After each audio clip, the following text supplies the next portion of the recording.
Iran की राजधानी Tehran अब अगला बगदाद बनने जा रही है। और क्या नेतन्याहू ईरानी सत्ता के ऑक्टोपस को जड़ से काटने निकले हैं। दुनिया में एक युद्ध चल रहा है, लेकिन ये सिर्फ बमों और मिसाइलों का युद्ध नहीं है। ये एक सत्ता बदलने की खामोश बट एक्सप्लोजिव चाल है। इजरायल ने शुरू किए हैं सीधे ईरानी शासन पर वार।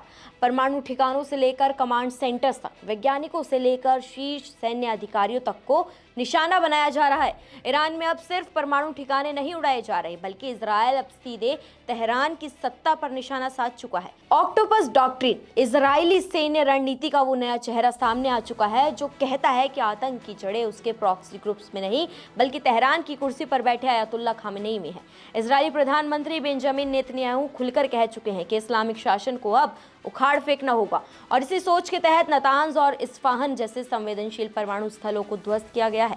इजरायल अब ईरान की सैन्य कमान, मिसाइल प्रणाली और ऊर्जा ढांचे को निशाना बना रहा है। दक्षिण पारस गैस फील्ड जैसे महत्वपूर्ण संसाधनों को बर्बाद कर देना केवल सैन्य कार्रवाई नहीं है, यह सत्ता बदलने की तैयारी का पहला चैप्टर है। डोनाल्ड ट्रंप खुद सोशल मीडिया पर ईरानी सुप्रीम लीडर की हत्या तक की बात कर चुके हैं, और अब नेतन्याहू ईरान की जनता से सीधे अपील कर रहे हैं कि वो शासन के खिलाफ खड़े हो जाए।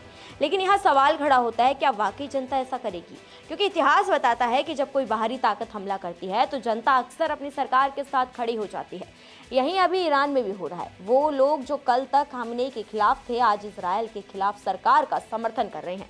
हालांकि इजरायल की रणनीति 3 चरणों में फैली है। पहले ईरान के परमाणु कार्यक्रम को कमजोर करना, फिर उसकी सैन्य क्षमता को अपंग करना, और अंत में शासन को जड़ से हिला देना। लेकिन यही सबसे बड़ा रिस्क भी है। अगर जनता सड़कों पर नहीं उतरी और शासन बचा रह गया तो नेतन्याहू की ये पूरी रणनीति नाकाम मानी जाएगी। उनका राजनीतिक भविष्य भी दांव पर लग सकता है। अफवाहें ये भी हैं कि खामेनी बीमार हैं और सत्ता उनके बेटे मुस्तफा खामेनी के पास जा चुकी है। तेहरान में इंटरनेट कट, बिजली गुल और लगातार हो रहे धमाके, ये सब किसी बड़े अंदरूनी संकट के संकेत दे रहे हैं। लेकिन जब तक जनता खुद नहीं उठती तब तक सत्ता नहीं गिरती। तो अब निगाहें इस पर टिकी हैं कि ये युद्ध किस ओर मुड़ता है। क्या नेतन्याहू ईरान की गद्दी हिला पाएंगे, या फिर ये विदेशी हस्तक्षेप ईरानी सरकार को और मजबूत कर देगा? एक बात तो तय है, ये सिर्फ एक लड़ाई नहीं, पश्चिम एशिया की राजनीति का टर्निंग पॉइंट है। इस मामले पर आपका क्या कहना है? कमेंट सेक्शन में हमें जरूर बताएं।